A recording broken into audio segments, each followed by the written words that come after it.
Good morning. I'm Mark Owens, and on behalf of the Pitt County Commissioners, I welcome you. I call this meeting to order. Let's have our roll call, please.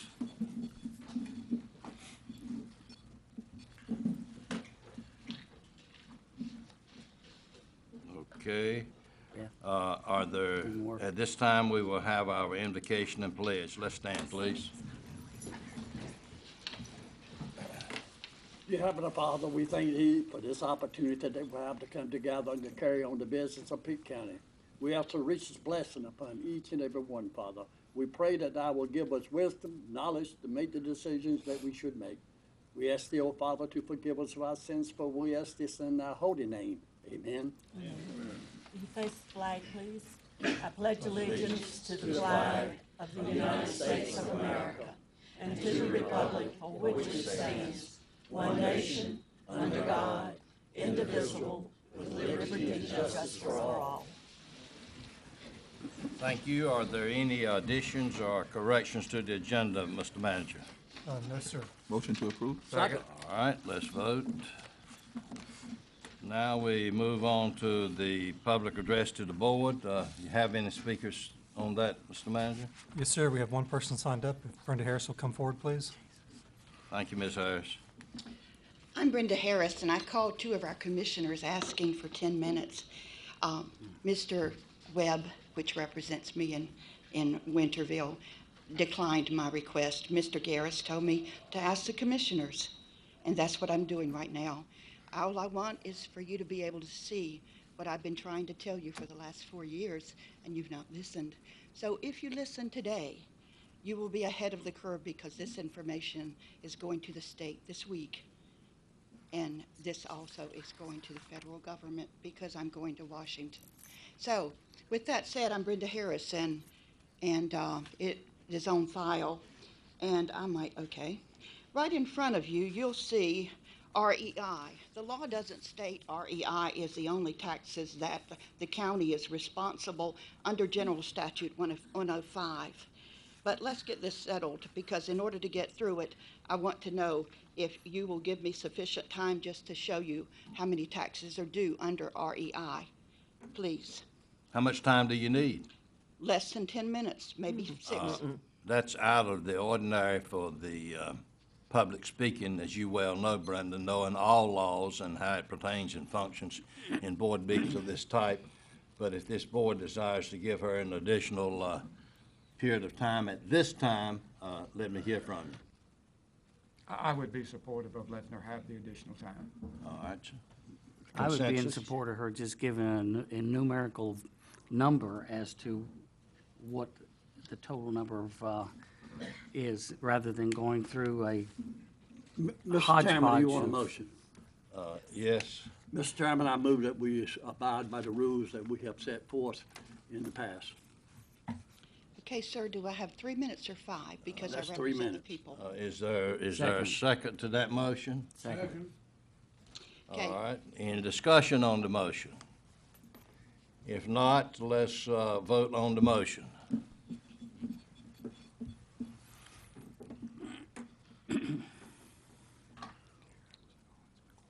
Commissioner James, I thank you for that, because it's on record today that representing me, you really don't represent the people of this county. And so I'm very glad that you're going to be leaving in December. Thank you, ma'am. Getting this, I want you to look at the screen. You'll see anything from $37 a dollar all the way up. These are for 1994 to 2008. There are approximately 2,066 accounts. Some of those owe taxes for each year. This is REI.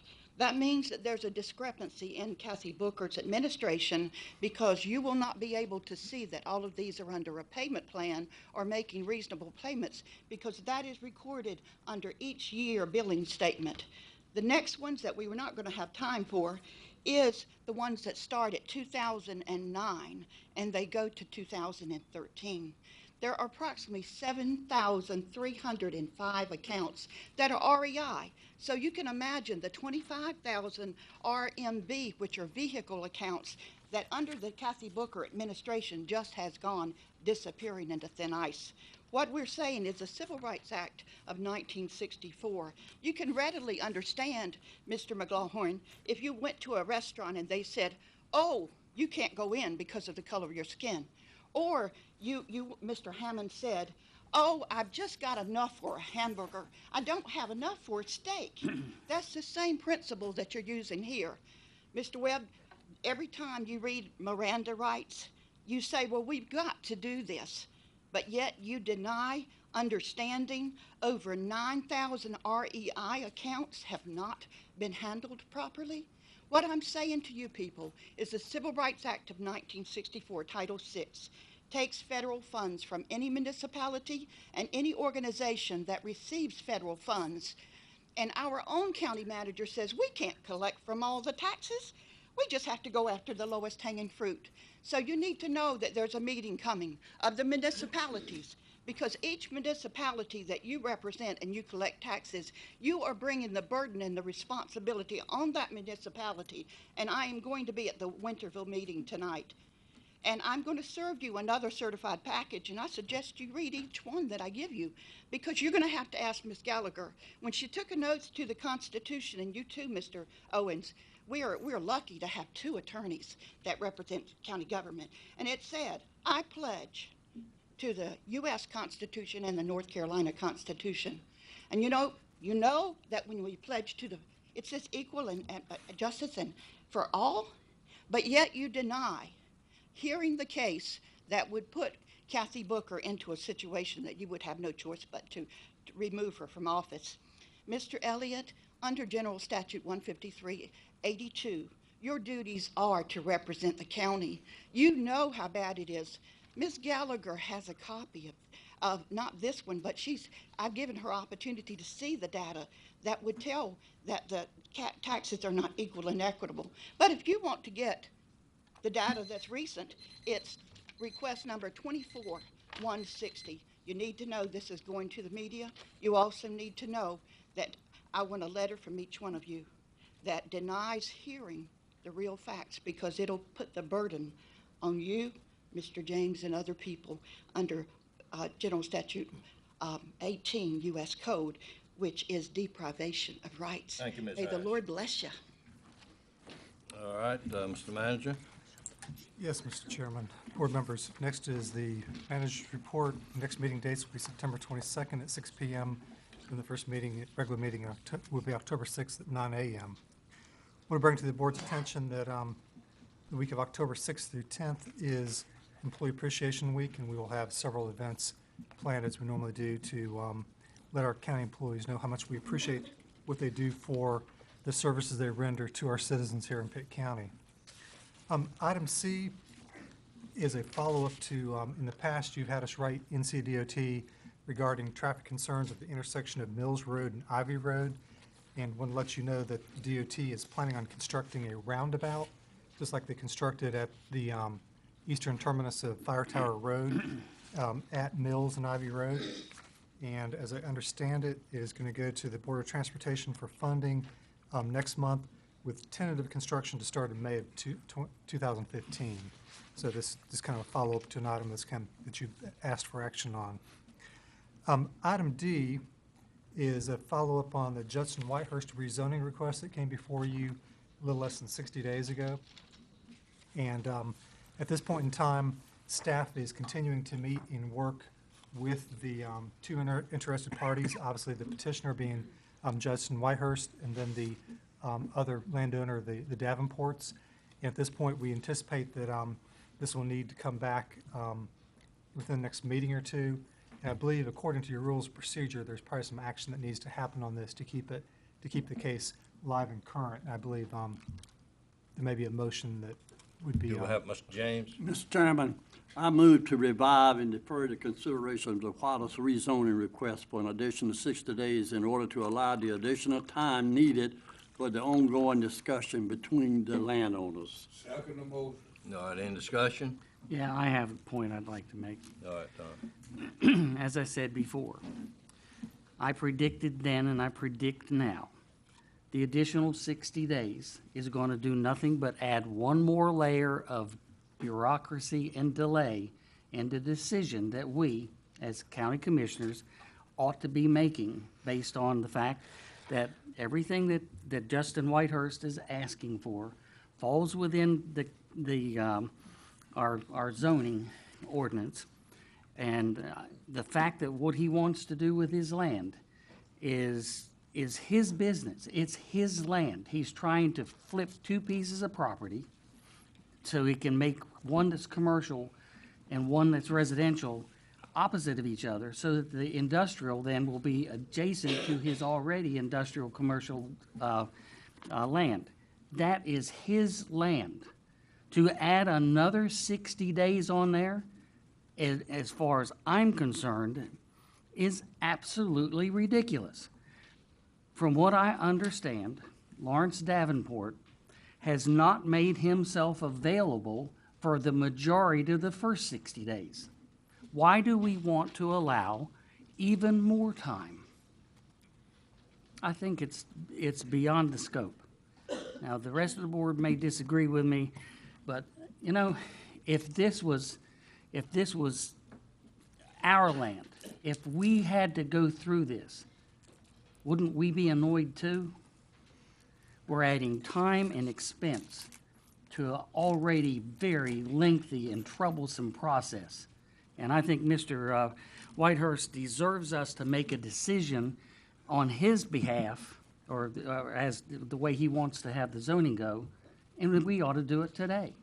So I make a substitute motion that we vote it, that he goes ahead, and that we allow him to move forward with what he wants, the rezoning. Substitute motion's been made. Is there a second to that substitute motion? If not, the substitute motion dies for lack of a second. Mr. Ms. Ward, Chairman, did you want yes, to I speak have to a the question. first motion? The extension that we gave, was it at the last meeting, was that for 60 days? Your rules of procedure say that it Has to be, has to be brought back within 60 days. okay, but can it be less? Yes, ma'am. The reason I was asking is it's been how many, 30 days or less than 30 since we did it before? It will be 60 from your July 18th meeting. Oh, okay. to September All right. 18th. Well, I would like to make a substitute motion that instead of 60 days, we say 30. And that means it would come back to us, not at our next meeting, but the next one, correct? That's right. Okay. That's my substitute motion. Substitute motion's been made, and I do not hear a second. I'll second it. All right, now we have a second. Ready to vote on the substitute motion. Mr. Gass? I have talked with Mr. Davenport, and I know that Mr. Davenport and the Whitehursts have met. They have met. And it is always my opinion, and what I try to do is to get as much harmony within the community as possible. There is some differing of opinions as to why Mr. Whitehurst needs to rezone this additional property. And I just think it's great that they are communicating, and I'm still hopeful that they can work it out without us imposing a decision that either one of them may not like. So I'm certainly willing to give them the 60 days and let them work this process. If they cannot resolve it, then, Tom, we will resolve it. We will make a decision. But in the meantime, if they're willing to communicate and try to work it out amongst themselves, then I'm supportive of that. And I don't think 60 days is unrealistic. But it's already been 60. Now we're going to add another 60. That makes it 120. And the problem I have with that is that I know that they have met, but I also know that for the first several weeks, the Davenports did not make themselves available. And so therefore, I don't know what the obstinance is. I don't know why it's that, but there is nothing inconsistent with our plan that Justin Whitehurst wants. And I think us adding, what are we going to do at the end of the next 60? We're going to add another 60 and then another 60? I believe, Ms. Ward, did you want to? Yes, I would, And the reason I'm doing this is I recall when I read the information that what he is planning for that land is not going to occur immediately. It's for a future project that may come. So I will withdraw my motion with the 30 days and support the ones with 60 if my second will agree. Well, having said that, if I could respond, I'm a manager of a Oh, business. wait Mark. just a minute, Tom. I don't mind the withdrawal. Do you withdraw your second? Yes. All right, now we're back to the original motion. I'm a and manager of a Tom wants to business, talk. and I'm gonna tell you, you'd plan out more than a year. We have a 10-year plan. At our company, we right now have a 10-year plan, we have a 5-year plan, we have a 3-year plan. Do we always meet them? No. But it's something that's an objective, something that we look at. We're looking at options down the way. And for whether Justin Whitehurst uses this for his recycling business or not, what business is it of ours? It's consistent with our land use plan. And here we are, we're denying him the ability to take advantage of that. Because it's not just us making this decision. He's got to go through the EPA and all the environmental junk. And if you're not a business manager, I'm going to tell you, you don't fully understand the impact, the time, and the expense.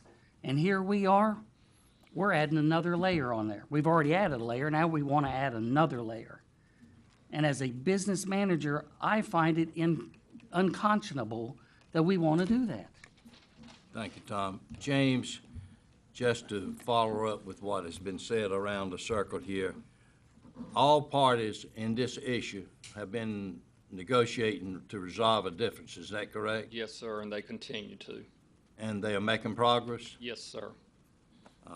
Now we're back to the original motion. Mr. James, can you add anything to it other than what? If certainly you can. cannot, then we'll vote. No, I can say this, that this, what I made is, I knew that they were continuing to talk. And I agree with everything Commissioner Garris has said. These two families are very important, and there's enough division in Pitt County. We don't need to make more.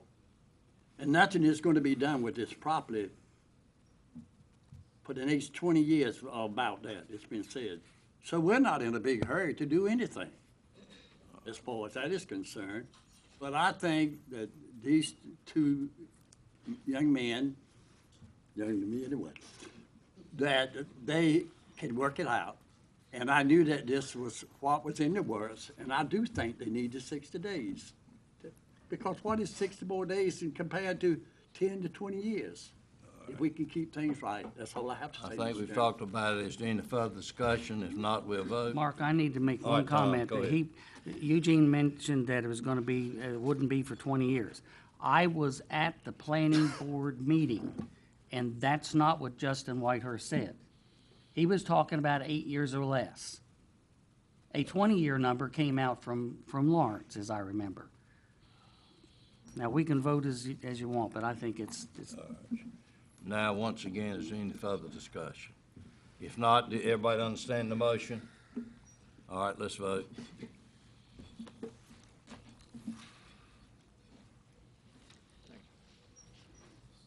Thank you. Mr. Manager? Yes, sir. One other item on the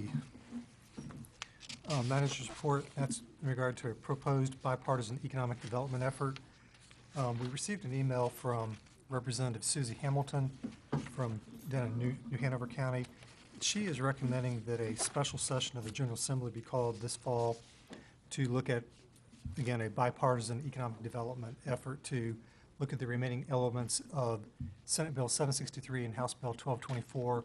These dealt primarily with economic development efforts. It's her feeling that there's a number of things that were left on the table that were not acted upon, such as JDIG, which is the Job Development Investment Grant in terms of expansion, another tool called crowdfunding, another one called the Job Catalyst Closing Fund, as well as renewable energy tax credits for the film industry. And the last one that she was proposing to be looked at is historic rehabilitation tax credits. I was asked to include this in the report to see if there'd be any interest in forming a resolution and maybe bring it back to the next meeting that we could then send on to the members of our local delegation and/or the entire General Assembly and the governor. Does this board want the manager to prepare a resolution? I would like to, if we have to put it in the form of a motion, I would like to say yes. I think this is very important for all the counties because we're all affected locally in that getting businesses, whatever phase of business and jobs takes some sort of incentive. And I think that we definitely need to do this resolution and be a part of this. Do you want to second that, Mr. James? No, I won't do. Well, let's see, do we have a second for? I'll Ms. second it. All right, we've got a second, Ms. Ward. Now discussion, Mr. James. Yes, could you clarify that in just a few remarks, Mr. Chairman?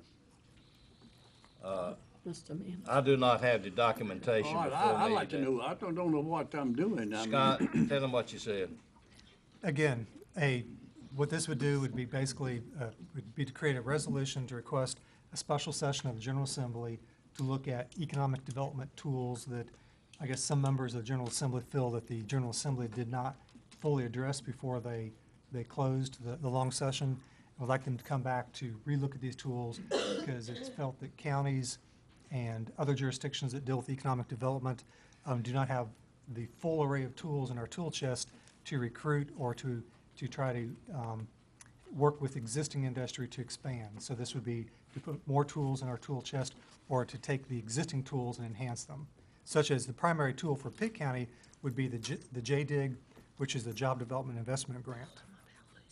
But this is just a resolution to come back before this board. I know what Mr. it is, James. but don't Pitt County do about all we can do as far as development is concerned, giving money and taxes and so forth, Mr. Chairman? Is what I'm saying. What else can we do? There's a number of tools that are used or sources for tools. The local level is one, state level is another. Another level would be the Golden Leaf Foundation. Yeah. So right now, we're talking about state level tools or resources. Can I just interject? Didn't we almost lose the JDIG money that had already been assigned to us? And I also know that there's a project that was pending and a letter had been received by the person who was going to do this project in Pitt County. And there was the amount of money stated on there that was coming from the state. Okay. And then they got a letter that said, we pulled it back. And that's happened all over the state of North Carolina. Okay. So I think it's important that all of the counties support this because development and job improvement locally, statewide, is absolutely imperative for the state. I think there's a perception too, and I hope it's more perception than reality, that on the state level, economic development efforts are kind of in a disarray. I think this is part of the reason behind asking them to come together to address economic Well, you development. know, money's not everything. We offered them $100 million to Olin, you know, they did not take that and went to another place that only gave, what, 50 million or something like Of that. course, it's business for us here today. This is just a resolution to come Right. back Oh, yeah, and be I debated. understand, and Let's vote certainly I on the support motion that. for the resolution. Thank you. Mr. Hammond?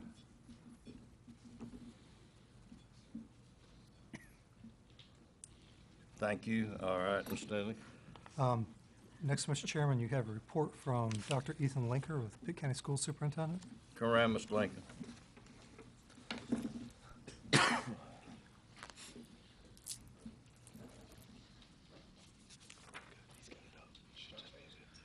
Morning, Chairman Owens. Good morning. Commissioners, Mr. Elliott. Certainly appreciate the opportunity to be here today. Share about some good things we're doing here in Pitt County schools. First, we'll let's look at our graduation rates that were just released last week. You can see we've continued our multi-year trend. We're now at about 82.5% of our students are graduating in 4 years. We're extremely proud of that. Our test scores have continued to increase with the new standard course of study that was implemented a couple of years ago. We also have our AMOs, which stands for our annual measure of objectives. We met a higher rate of those than we had in the past, plus we're a little bit higher than the state average for measurable objectives. So those are things that we're certainly proud of. just some things that changes. We've talked about these in the past. I've shared with you the things that we've added, things we were working on. But these couple things we're going to talk about are starting to come to fruition. In fact, the first has already started. The Pitt County Schools Virtual Academy. We're excited about the opportunity for our high school kids to have a different opportunity for classes, different ways to get instruction. You can read that. I won't insult your intelligence by reading that to you, but our focus is a blended instructional process where it's online learning. It's also some face-to-face class time for these students. There was a nice, on one of the television stations, WNCT, had a nice article or a report on a student and how that was affecting that student. Also was told that we have a kid in Germany right now who's taking classes here at Pitt County Schools, but living in Germany right now. So that's exciting stuff, and that's kind of the way of the future and some things. But we're trying to do things a little differently. It's not traditional. It's not straight virtual like you see in a lot of classes. You know, my daughter, for example, is taking Latin, which is straight virtual. She'll never actually be in the classroom with the teacher. You know, that is what it is. I think our approach is going to be where the kids do get to see the teacher is definitely the way to go. Can't say enough about Pitt Community College. They came to the table with us. Dr. Massey and his team have been amazing to work with. Both groups, the Pitt County Schools, Pitt Community College, have already approved our MOUs. Our application is in the final stages, be submitted this week to the state. So hopefully that'll be approved in a couple months. We'll have the first early college high school in Pitt County starting next fall. You can see it'll have a STEM focus as part of the from Pitt Community College, as well as about 75 kids per grade is our goal countywide. Again, that's not a lot, but this is just one of those options we're giving kids. And any kid in the county will be able to apply for that. And we'll have a rubric for kids to get in and see which kids, but it'll just be, and also I give Pitt County, or Pitt Community College, also working with East Carolina to figure out a tie into their program as well. So this is going to be a true vertical alignment process with everybody in place. We also have our middle school STEM. You just talked about our early college STEM classes. Now, we've talked about the STEM labs. We've talked about that for a while. Golden Leaf came in, did a little press conference several months back. Those are now in place at 3 of our schools. In fact, we had a nice kickoff at Ayden Middle School a couple weeks ago. Chairman Webb was there. We appreciate that. And just some great stuff going on. I visited all 3 of those classrooms. And, you know, it's just a neat way to teach. Kids are working with their hands, doing some investigation on their own with the teacher acting as a facilitator. And then those kids, of course, you know, we got STEM in the middle schools. We now have early college STEM, and of course, we tie that into East Carolina. So we're doing some good things. These STEM labs certainly came about because of a lot of people. It wasn't Pitt County Schools. It was Golden Leaf. It was Wanda Uhouse from the Economic Development. It was East Carolina. It was Pitt Community College. Everybody came to the table to make that come to fruition. And Pitt County Schools definitely getting the benefits out of that. So are the kids. Financial, out of Michael Cowan's department, our efficiencies. You know, the state budget came out late this year, and even though it came out about after the first week or so of August, the financial team was able to get everyone paid with the new salaries implemented by the General Assembly. We were able to get all of our local employees brought up to speed and got their salaries and raises included. You can see it's about $11.8 million in that first month for over 3,000 employees. So our financial team did an amazing job. And what you'll notice over the next couple slides here is the very bottom bullet. We have really come into the 21st century with our school system getting automated, getting things online, reducing paper, which is actually going to save us lots of money over the next several years as well. But our automated time and attendance system will for our non-exempt employees, will certainly increase the efficiency in the financial department. Facility-wise, we've already finished $1.3 million over this past year to our buildings. We've also taken Ayden Grifton High School and turned the classroom into a full welding class with Pitt Community College coming down and teaching those kids. I was in there the first day of school. We had more kids in there than we had desks, so we were out getting desks for the kids. So it's really nice to see those kids having those opportunities for jobs. We know that there's a lot of welding opportunities out there, so this is certainly going to benefit those students. And again, keeping with that theme, we also have a new work order system so we can track what's going on in our facilities department and keep track of where the work orders are, how quick they're being done, also the financial implications for what's being done. Our facilities are truly a part of our community. You can see we have our schools get used by 79,000 plus people over the year, and we only have 24,000 kids. So the communities are using our buildings, which is what you want, and you can see the reasons there. But it's really real important to know that our schools are an essential part of our communities. Technology. This past year, we have doubled our bandwidth, so we're increasing our speed within the schools. We still run into a few problems running into Raleigh, but we have worked on our speed here. We also have had to prioritize some things, so when we test, we still have issues occasionally with some of our testing, but we have had to reorganize that. The technology team has reorganized it to where that has priority, so anytime kids are testing, everything else gets bumped off. We're also keeping track of our school health records, and again, our technology team has also put in a new tracking system to keep track of our repairs and problems we're having so we can monitor those processes, again, to streamline efficiencies. HR, our Human Resources Department, Dr. Jackson, has created a new online application process, so we're not dealing with near as much paperwork as we have in the past. We're also streaming teachers. This year we made a real effort to go out and get teachers early. We hired lots of teachers before they graduated. We were hiring teachers out of state back in April. We hired teachers locally here in May before school was over, anticipating the needs we would have. I believe this year we started with all of our math and science teachers in place. Correct, Dr. Jackson? So and we ended up starting the year with only 6 open positions at the first day of school. So that number certainly has come down, but we're being much more aggressive. I think the signing bonuses, we came with you about requesting money for that several months back, made a huge difference in getting these teachers here, math, science, and exceptional children's teachers, so we're able to get those individuals here. That's going to make a big difference as we continue moving forward. Again, you can see the electronic files and evaluations are all online, so we're not having to keep track of those paper copies. Recreational opportunities. This is one of the most unique programs I've ever seen. It's Pitt County Community Schools. We've got 20 youth recreation programs, plus 20 programs for the adults and seniors. And I took advantage of one of those programs last year and got to play softball for the first time in 20 years. So that was very enjoyable. I'm not sure the rest of the team felt that way, but I was glad to get out there. Of course, I couldn't walk the next day, but we'll work on that. So just a lot of great things happening in Pitt County and Pitt County schools. A lot of great teamwork between whether it's Pitt County, whether it's the Pitt Community College, East Carolina. Everybody's coming together to work and move forward.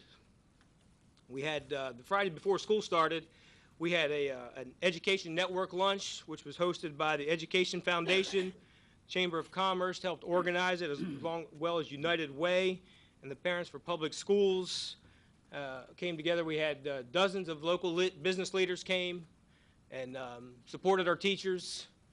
We heard the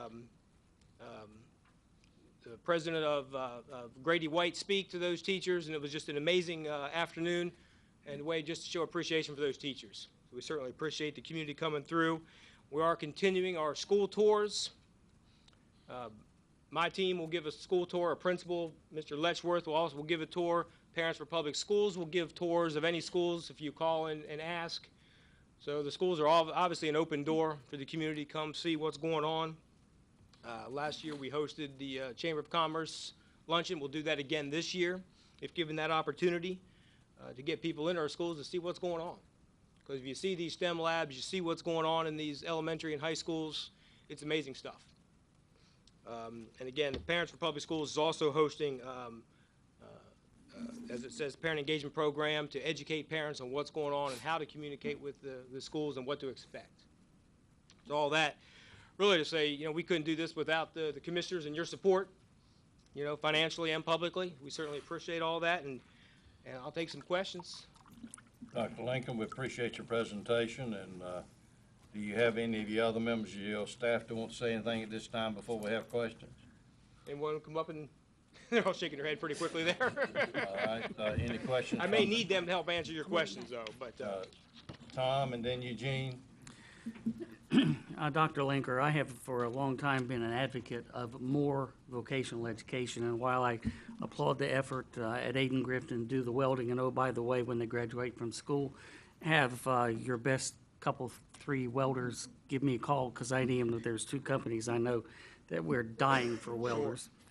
And, but in any case, think of your graduation rate if vocational education was given an equal footing with, I'm going to say, college-based education, which it's not now and hasn't been for years. And it was cut year after year after year after year, and now there's a little bit, but it's at best a toehold. Think of what your graduation rate might be if vocational education was actually enjoyed by the kids, because more than half your kids are not going to go to college. oh, yeah, you're probably closer to 60+%. Yes, sir. And so therefore, many of your dropouts, I contend, are because they're either bored with school, it's not what they want, it's not helping them get a career. I mean, we pay $18 to our welders, up to $30 an hour. Being an auto mechanic, electronics, there's so many different vocational blue-collar jobs that pay very good wages. Make it nice to have a nice life, And it for would sure. be nice to see the school board, maybe with your direction, to put a greater focus on vocational and not to continue with just looking at it with, I'm going to say 99% of your resources allocated towards college-based education. I would say we have, if I could respond? Sure. that We have, we've talked about the early college and the fact that hopefully that we even have a tie-in to East Carolina. Now, the expectation for that school is not the kids whose parents are professors at East Carolina or kids whose parents are superintendent of Pitt County Schools. It's for kids who have traditionally not been going to college. So that school will focus on a lot of the kids who may not go to college, but are going to get that track. We're going to get them at Pitt Community College, where they can also get trades. Also, we have expanded at Farmville Central this year. We are now offering electricity on campus. We're teaching those skills. We're also expanding the welding at North Pitt. Pitt Community College has been great to work with. They have come in and done a lot of things for us. The FFA, the agricultural programs, have expanded at North Pitt and D.H. Conley High Schools. So those classes are expanding. We have more months of employment or more classes being offered in the CTE classes than we have traditionally. And also the middle school STEM labs are really designed as a hands-on, probably not really, they're really geared towards kids working with their hands, which is really a CTE class. And those labs are run by the CTE department. And we have, if you look at those labs, you have 24 different sections in those labs, some of which are agriculture, some are hospital, things that the Biden Hospital asked us to put in. So there are a lot of skills being in those classes, in those middle school classes, where the CTE kids, those kids who want a career and are not necessarily going to college, who want a job, they'll get those skills in those classes. I agree 100% with you. And I appreciate all that, and I think that when you had made the statement that for the welding in Aiden Grifton that there are more students than there were desks, only speaks to the pent-up demand that I think is out there. And while all the things you've said is good, it's still just a toehold. It's just the very beginnings of what really ought to be a much broader program, in my opinion. Thank you. Did that answer your question, Mr. James? No, I've got several. Thank you, Mr. James. Good. All right, first I want to thank you for getting books to the teachers, to the students in Pitt County. I really do. To me, that was one of the biggest improvements that you could have possibly have made, because I was a teacher, and I know if you don't have the equipment to work with, you're not going to do a very good job. Yes, sir.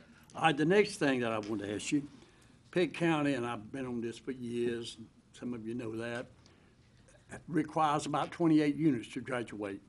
We did. How many units did we, the state only 21 or 22. State's 22, we have 28. We also Why? have, I mean, wouldn't you have a much higher graduation rate if you abide by the state rules pertaining to the units in which you are required to go to college or to graduate? we do have an alternative diploma for select students who, because of circumstances maybe outside their control, who they can graduate meeting the state requirement with 22 credits. But for the most part, we're asking for 28. That's traditionally, that's a 4-year college or high school program. With the new 4x4 that most schools have implemented, you get the opportunity for 32 credits. It also gives kids, you know, if you're looking at some of the college-bound kids, gives them more opportunities to get college-level classes in school, in high school, free actually. So that helps there too. You know, certainly, if we went to 22, we could probably graduate quicker. But you'd have kids who would have, it'd be 3 years of high school. I know.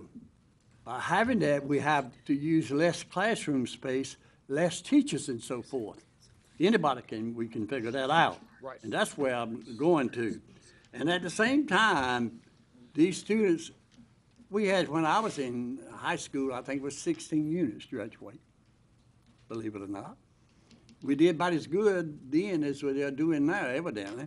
No, I would just say that the world's a little different, Yes, obviously there's now. no question about that.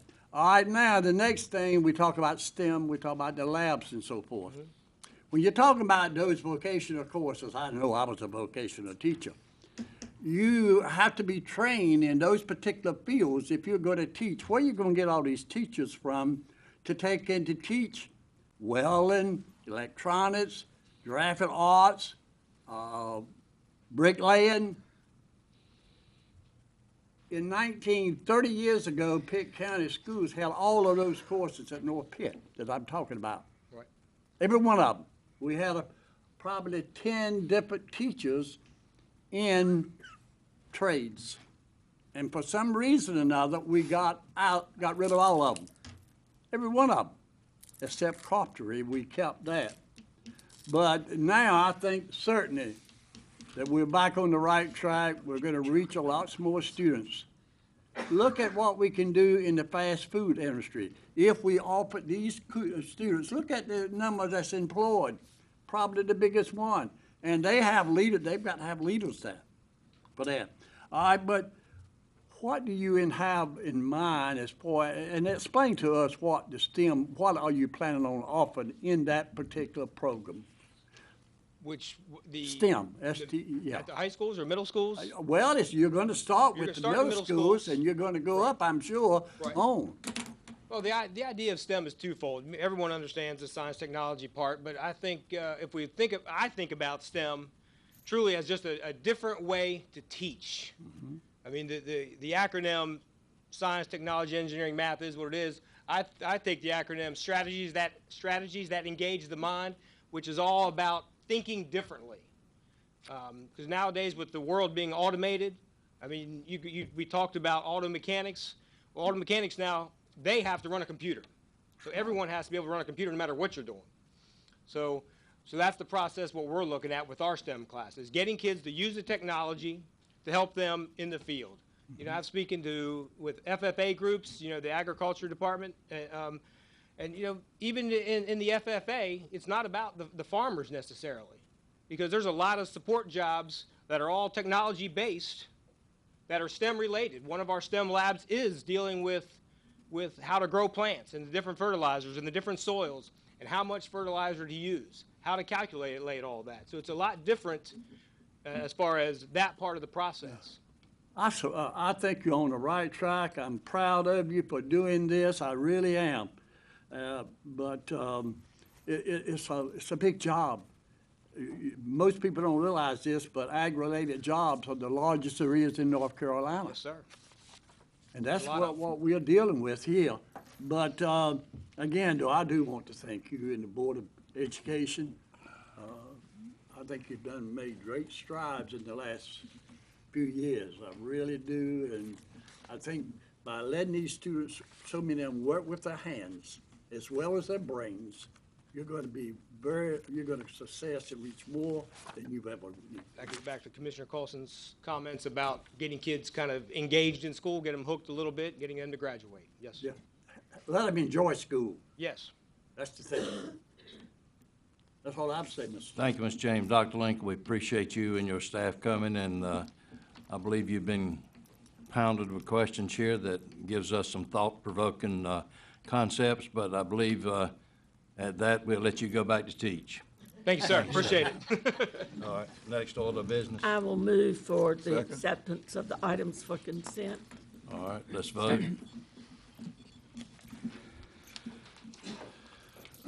Okay, Mr. Elliott? Yes, sir. Under items for discussion, you have one item entitled Winterville Library Funding Assistance Request. You have a brief agenda abstract, and you have a copy of a letter from the town manager, Terry Parker, who's in the audience this morning, requesting funding assistance from Pitt County. After Pitt County had adopted its fiscal year 14-15 operating budget, the town council made a motion request. Basically, they cut their town library budget from $161,620 to $100,000, and subsequently through this is asking the county to pick up the difference from what they state is their rationale is they feel that a good portion of their patrons are coming from the outside the town. So I put this on the agenda. My recommendation on this, I guess, go ahead and put it out there, would be to defer this until the budget process in the spring for fiscal year 15-16. You've adopted this year's budget. By appropriating over $60,000, you'd be appropriating over 60% of the contingency you've set aside for this year for internal matters of the budget.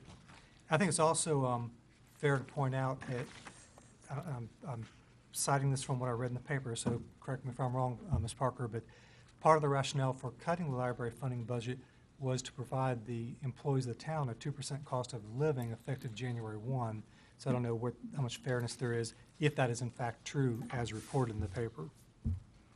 Mr. Elliott, I as one will speak to that. I think you're absolutely right about this being a budgetary matter that needs to go back at the time of the budget. But in pursuit to that, we're naive if we don't think that this board does fund libraries, though. Yes. This board does fund libraries in this county. There are some inequities in it. And while you go back and review this, I, as one member of the board, would trust that you would go and put a evaluation on the computations of figures that you have so that Farmville, Winterville, Aden, wherever, Bethel, wherever the library might be, that we can have some equality in the funding of monies from this board for library purposes. Now, in the board, Mr. Garrison, and I believe Mr. James. Yes, Mr. Chairman, I appreciate this being brought to us today, and I would like to welcome Councilwoman Robinson and our Winterville manager to our meeting this morning. And I would like to commend the town of Winterville for making the decision 10 or 12 years ago to build that library. It is a beautiful library. It is a major asset to that community. And when they made the decision to build it, they also made the decision to appropriately fund it. And I appreciate the boards, the councils down through the years funding that at the appropriate level, and I commend the current board, current council, for continuing to fund it up until this year. Now, again, Pitt County does fund the library system in Pitt County. We allocate directly in our budget $554,000 to the Shepherd Memorial Library System, of which Winterville is a part. In addition to that, we allocate an additional $18,000 to each of the, not to each, but in sum, to the other 6 libraries in Pitt County, the other 6 municipal libraries. We allocate $4,000 apiece to Aden, Winterville, and Farmville, and $2,000 apiece to Grifton, Fountain, and Bethel.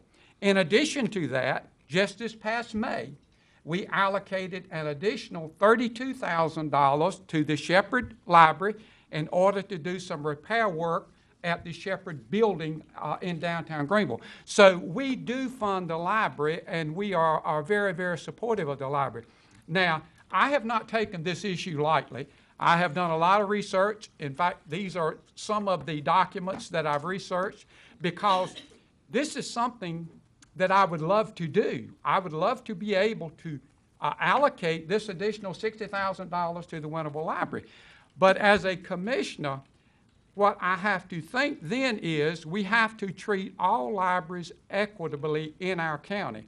And there are 5 other libraries, and we would also then be obligated, I think, to go back and make additional allocations to them. So again, I think the library in Winterville is a tremendous asset, and I commend the current board for council for continuing to fund it. And I'm hoping that some way they will reassess that decision and be able to continue to fund it this year, because I would really hate to see it have to reduce its hours. But again, I think that it is something that if we're going to look at one library in our county, we need to look at all of them, and the budget time is the appropriate time to do that. Thank you, Mr. Garris. Mr. James? I was on the library board approximately 20 years ago when we worked out this, Commissioner Garris, getting all libraries to be in conjunction with Shepherd Memorial Library. All of them had the opportunity, by the way, too. I know. And we attempt to treat them all equally. Now remember, Winterville's library is not but 5 miles from the main library that we have. And we have many students, as a matter of fact, thousands of them that live 15 to 20 miles away from any library system. And what you're saying is that these students will, those people, their taxes would increase. And I agree exactly what y'all have already said. I live in a rural area, and I live there because that's where I wanted to live. I knew I wasn't going to get the library. I knew I wasn't going to get the police thing, so I'm happy with that way. But I think that the people in Winterville are going to have to step up to the plate and put their priorities as to where they ought to be. And certainly libraries are very, very important. That's all I have to say. Mr. McLaughlin? Thank you, Mr. Chairman. I think that the libraries are certainly plays a vital role in our communities, especially with the less fortunate and minorities, and that some only use the library because they don't have the resource, the computers at home, and so they use the library for that purpose. But I think that we have to be consistent in terms of administering our funding, because if you do it for one library, certainly you have to consider other municipalities in the county, and I think we'll open ourselves up.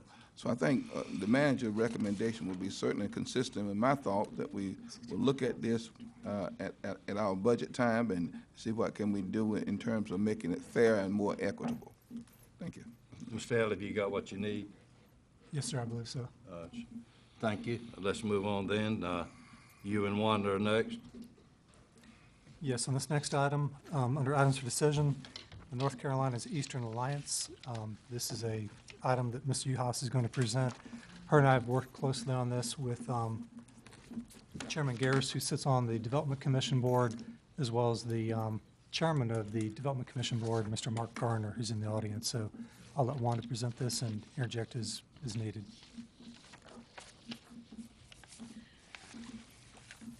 You can go ahead. Okay, the items that are being passed down will include a map of North Carolina with the counties marked so that you can see where the region is precisely, and the counties that have stayed and the counties that have departed. As you know, the regions that we had previously in the state were statutorily dissolved. So what we had previously, North Carolina's Eastern Region, is no more. There is an organization that hopes to replace those functions, North Carolina's Eastern Alliance. That was a 501c3 created by the old NCER. If you look behind the map that I've given you, you'll see a list of the counties that were involved in the former Eastern Region. At this point, Craven County, Lenore County, Pamlico, and Nash counties have voted to withdraw from the region.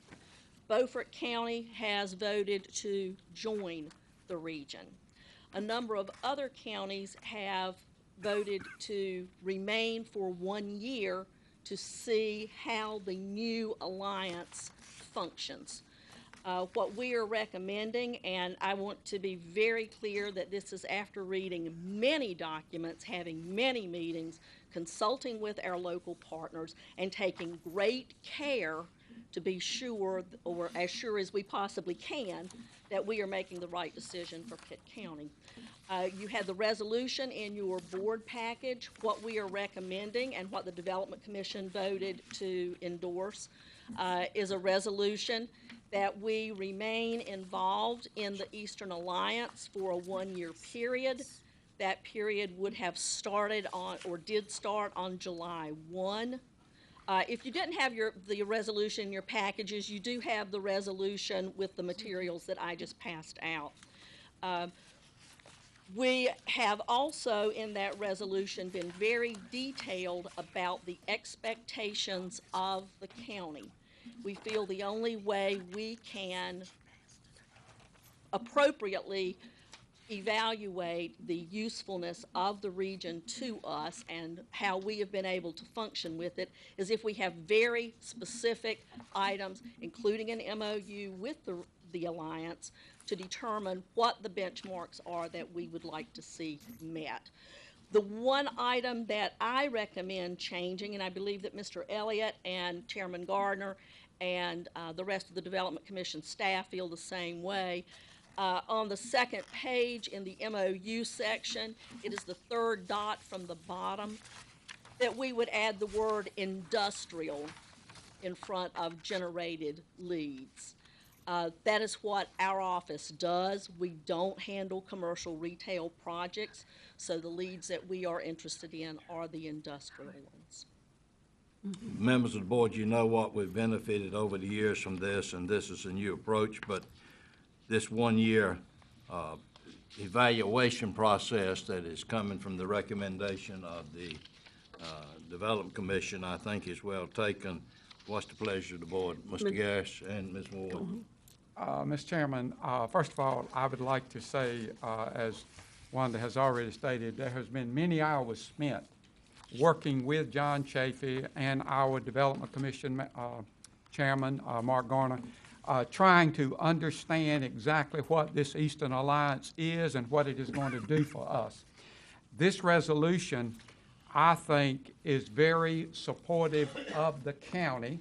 And to me, the two key items in this resolution is we will get an annual review from Mr. Chafee, and if we are not satisfied with what he has done for Pitt County, then, according to this resolution, we can pull out.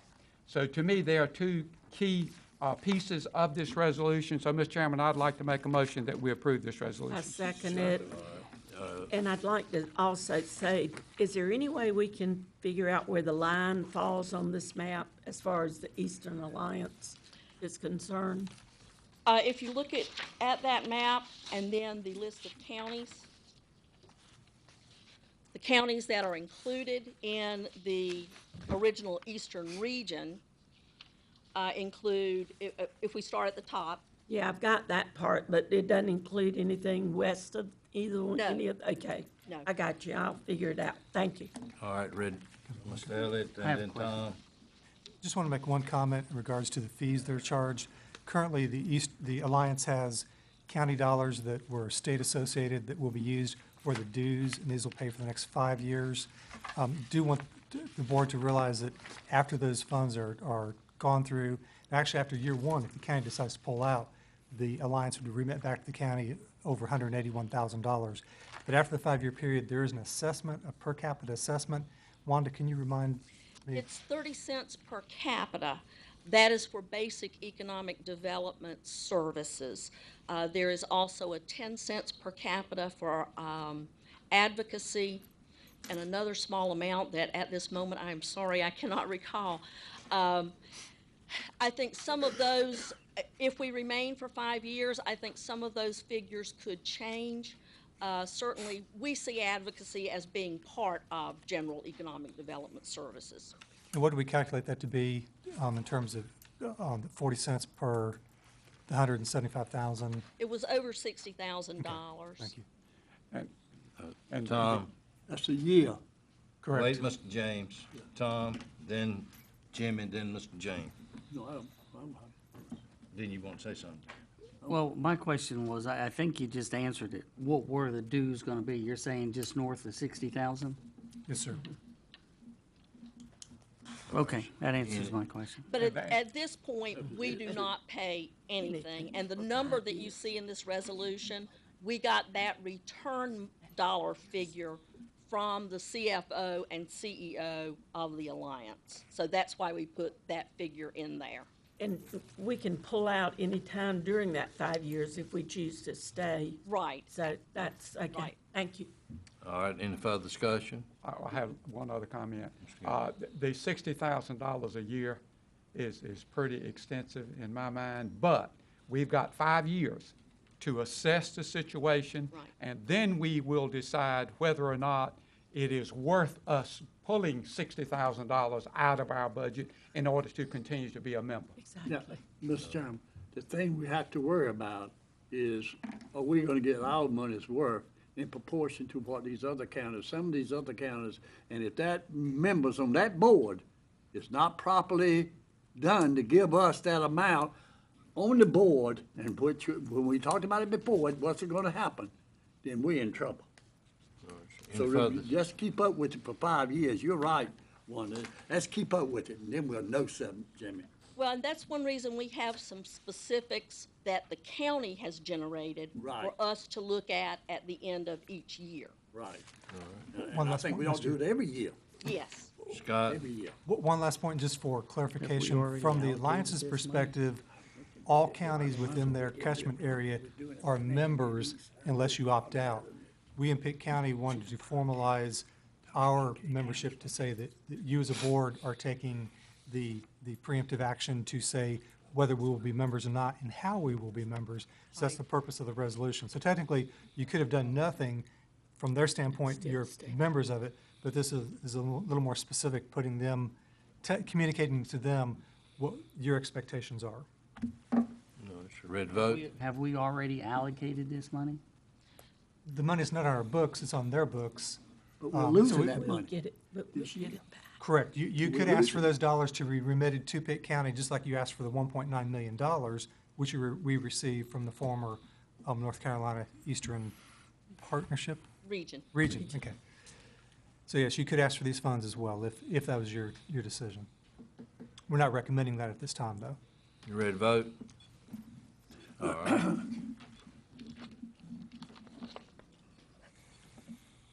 Okay, next, Mr. Manager. Next, we have a request from the Sheriff's Office about the North Carolina Governor's Highway Safety Fund. Do we have anybody here? Yeah, the sheriff's there. Of course, we'd be glad to hear from the sheriff, but this is a repeat. What's the feeling of the board? Mr. Chairman, this is an item that's already included in the sheriff's budget, so I would make a motion we approve it. I second it. Thank you. Thanks, Sheriff. Thank you. All right, number 3. Eugene? Number 3 is request for the Social Services Director, Jan Elliott, who's coming forward. Okay. The good news is this budget amendment costs no county dollars. We received $557,363 through legislative action from the state to increase our county allotment for child daycare services, which gives us a total allocation of $7,132,853 that we can use to purchase daycare services for children in this community. So that's a real plus. There are significant legislative changes in daycare, and I think that's why we felt it would be a good idea for me to come and talk with you, because you may be hearing from some of the folks on the street about these changes. Income levels are going to change as a result of the state legislation. Children 0 to 5 will see a 19% approximately reduction in the allowable income they can have and still be eligible for subsidy. The children ages 6 to 12 are the ones that are going to seriously be impacted. They're going to see an 86% reduction in the allowable income those families can have and still be eligible for child daycare. This change is going to be phased in over a 12-month period. So those children whose families have to have a review in October will get hit with this first. Those children that have a review next September get the benefit of having almost a full year without seeing any change in their income levels. So that will be phased in. All new applicants will be under these rules as of October 1. The second big issue is that parent fees are now changing. Parents are going to see a flat 10% of their income now as their fee. Doesn't matter if they get part-time care, full-time care, it will be 10% of their income they will be charged.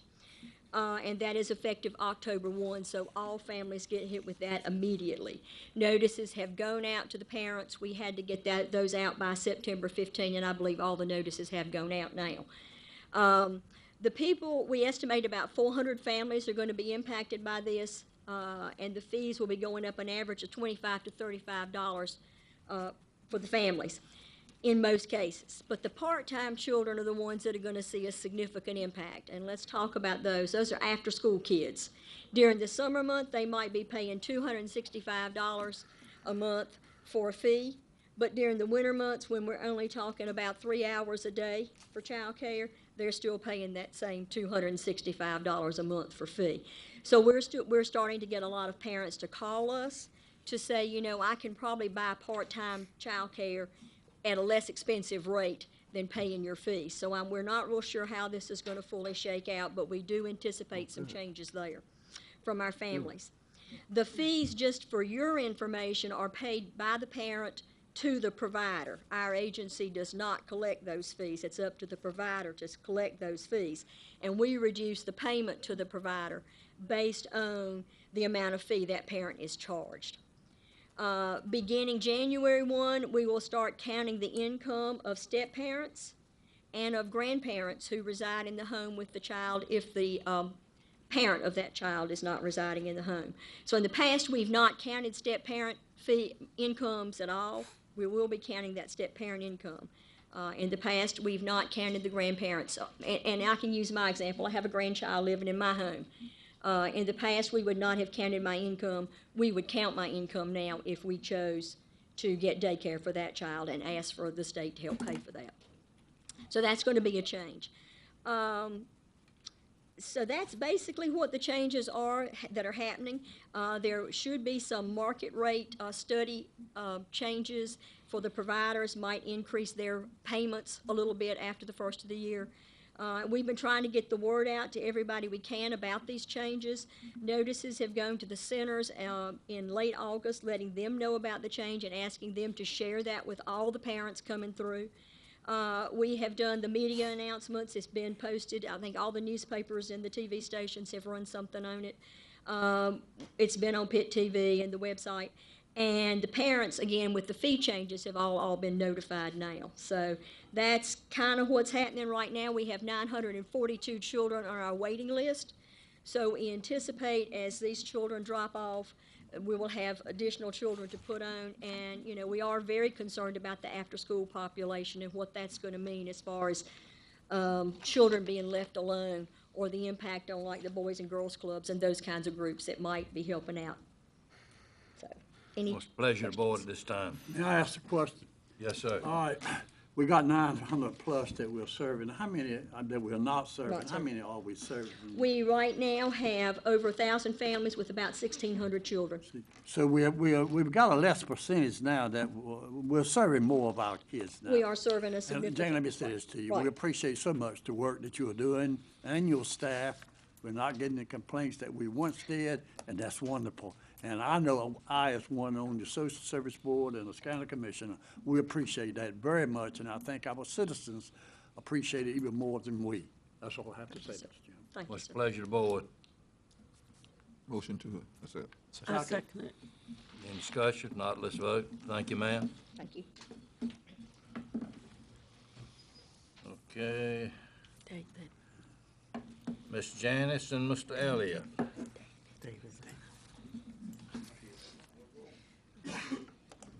We have, while Mr. Hammond is Dave. confirming his vote, hit it twice already. Yeah, he got it. Hit it 3 times, that's good, all right.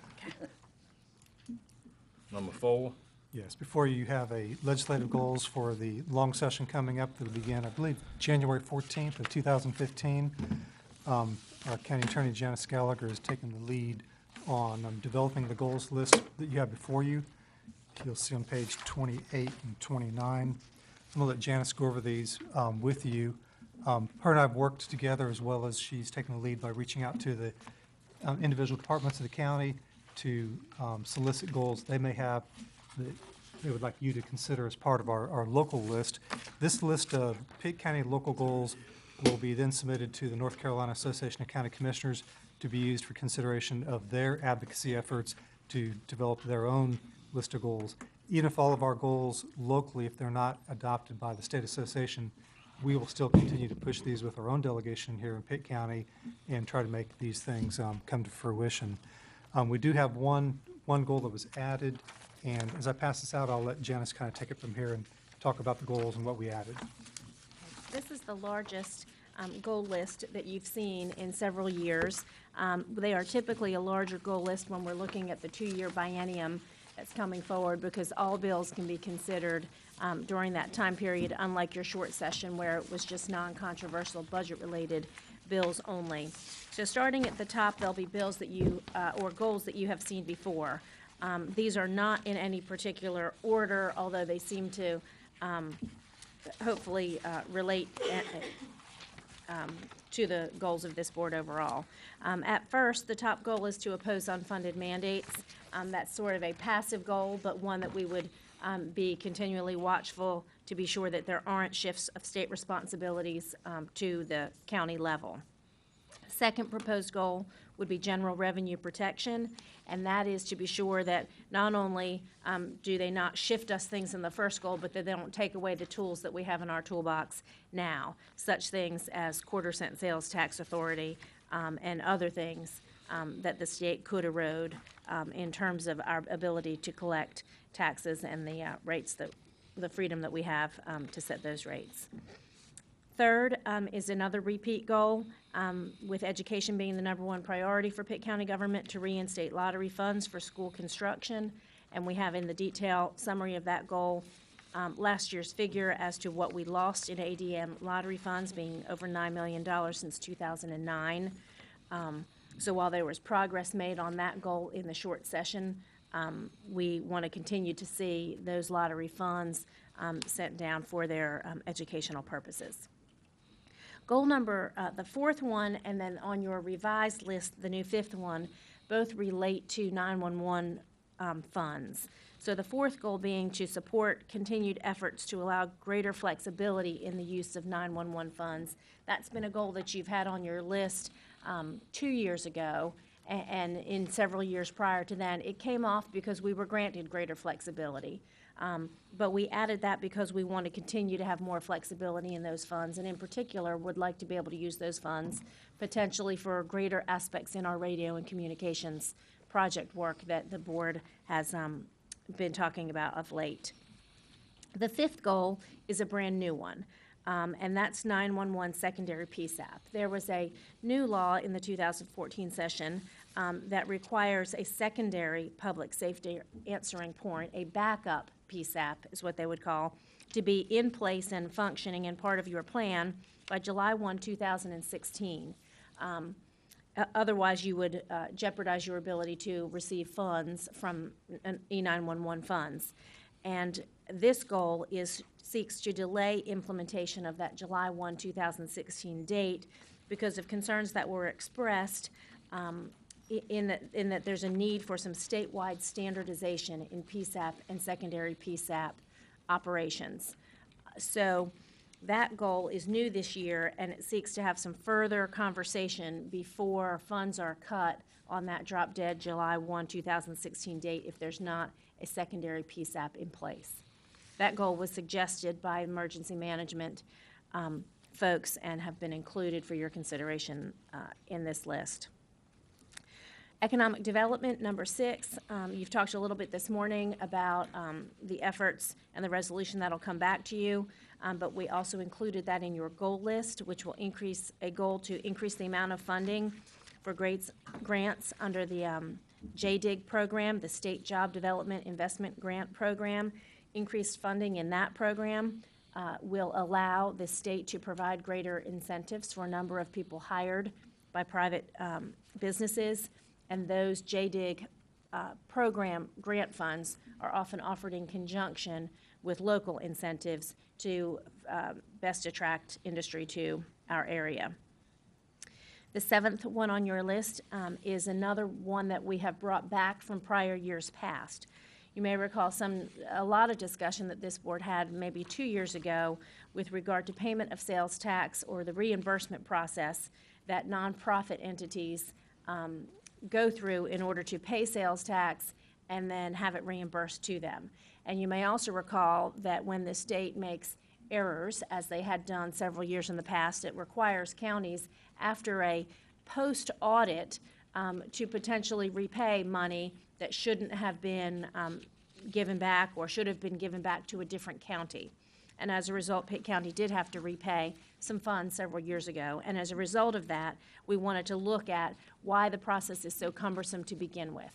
If an entity is able to be exempt from, get those sales tax payments back, our thought is, why should they have to pay it in the first place? So we wanted to further explore streamlining that process. Mr. Hammond, did you have a question? Yes, ma'am. I want to ask a question. Isn't all nonprofits exempted from taxes? Some nonprofits, depending upon their charitable purpose, are exempt from ultimate responsibility for sales tax. But what they have to do is pay that sales tax and then make an application with the state to have those taxes refunded back to them. And sometimes there are errors that occur in that process. So they're not ultimately responsible, but they have to pay them first and then get them back. Yes. All right, all farmers, agriculture are tax exempted. We are given, we request a tax exempt number. And we are given that number, and wherever we buy, we give those businesses the numbers to remove sales tax. Why don't they do the same thing for this organization so that it will not, they'll have their tax exempt number and they will know whether they're not tax exempted? That's what this goal seeks to do. Right, that's what they need to do, right there. And It it's very seeks to- simple. They've changed all of them in North Carolina now, and we had to reapply by October the 1st to get new tax exempt numbers, and they could do the same thing. It would be so simple. Because, and practically speaking, when you don't do it that way, what happens is that that nonprofit pays that sales tax. That sales tax is then sent to Pitt County. We receive that money. We count on that money. We can use that money. And then some period of time later, it could be a year later, they decide to apply for that refund, and we have to give that money back. I think also when you have a large nonprofit in town that may have periodic or ongoing construction projects, and that the contractors that are constructing the project then also on that nonprofit's behalf apply for the refunds. I mean, the ebb and flow of the refunds are hard to predict from a cash flow basis on the county, because it can be $1 million, $2 million hit on us. And whether, normally it's 2 times a year, sometimes it's 3. If we get hit 3 times a year, then our cash flow is, affected greatly. This goal will be met with resistance by the Department of Revenue, I would anticipate, in part because it greatly assists the state's cash flow when they have payment by these nonprofit entities, and then they take some time for them to review their applications before they refund the money back. And so it does, there are advantages to the state to work this way, but those advantages are also sometimes a disadvantage to counties. And so I think we'd like to at least start some conversation about this. As your board will recall, we in the municipalities in Pitt County, as well as some other counties in North Carolina, are under a 30-month payback for where the State Department of Revenue had distributed too much sales tax to us, discovered the error, and then did the clawback, allowed the clawback to be over the same period of time that the distribution of too much money was. I believe in spring of 2015, that repayment, I think it's March, is up. So it's actually $60,000 a month, which is a lot of money when you times that by 12 months a year. So that'll be paid back in 2015. That'll help out a lot. The next goal is a carryover from last year's list, and this is one where we continue to seek restoration of funding to the Solid Waste Management Trust Fund for special recycling projects. This has been a fund that the General Assembly has not allocated money to, and as a result, we then can't seek from that pot. But we would like the state to know that this has made a significant difference, especially in our recycling efforts in the county, and that we would like that fund to be restored. If you go to the next page, another one you're familiar with that we've had conversation in the past is the Department of Transportation responsibility for subdivision streets. This goal came out as a result of this board's discussions and the Blue Ribbon Committee or the subcommittee discussions about subdivision street maintenance. But this goal is worded a little bit differently this year because that did also meet with some resistance from the State Department of Transportation. And what we're seeking in this goal is to create a study committee to examine the timing of the North Carolina Department of Transportation's acceptance into the state road system.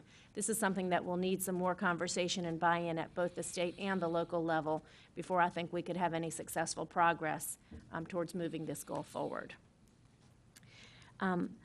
Moving on, the animal control transportation standards, you've heard in the past, or may have heard in the past, that there is an administrative code procedure that requires all primary enclosures used to transport dogs and cats. So that would be the crate on the back of the animal control officer's truck, to be equipped with operable air conditioning, forced air cooling, and heating. That's very burdensome to counties to have heat-controlled and air-controlled animal boxes.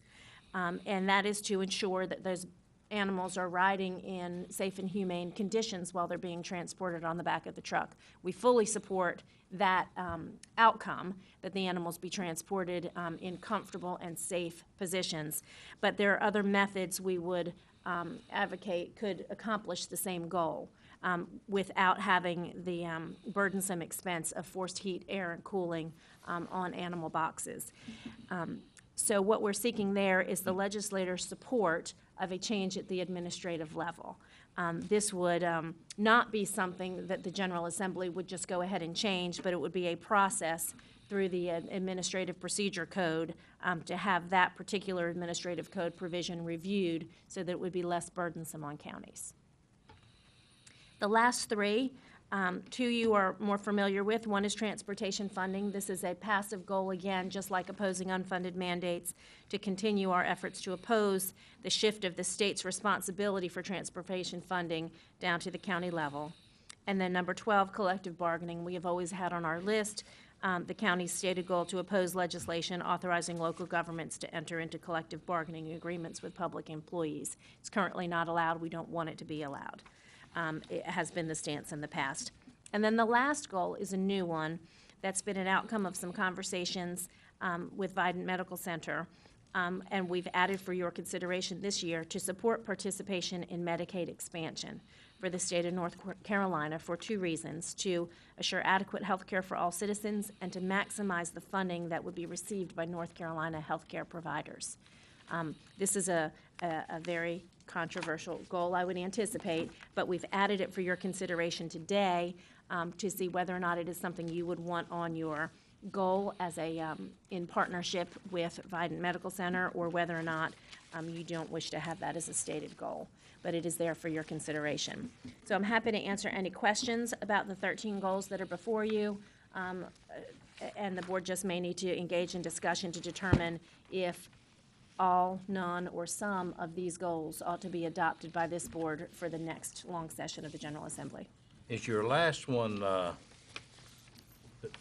pertaining to where the state refused to take federal funds from Medicare or Medicaid, whichever the denomination is? Yes, sir. We'd ask them to reconsider that decision. And approximately how much was that, just to revise us? Do you remember?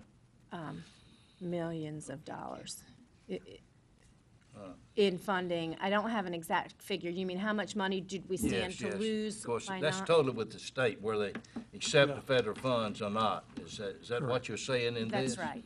That's right. Whether or not they accept the federal funds, and by accepting those federal funds so that they can be paid to our healthcare institutions, more people would have to participate in the program. And the question is, and our state decided that we were not going to expand and allow more people to be eligible for Medicaid. Therefore, those dollars are going to other jurisdictions, other states who did agree to allow those folks to participate. Can you speak to why the General Assembly said they refused to take those federal funds? My understanding is that it was somewhat philosophical in terms of the expansion of the number of folks who would receive that public assistance. And of its.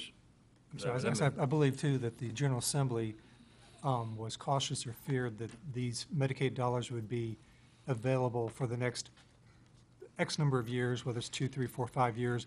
Then thereafter, they would expect the states to pick up those expansion costs. So they were worried that not the short term, but more of the mid and long term costs of it. That was my next question, that by rejection of these funds, the General Assembly is saying we're saving the taxpayers of North Carolina money. Is that correct?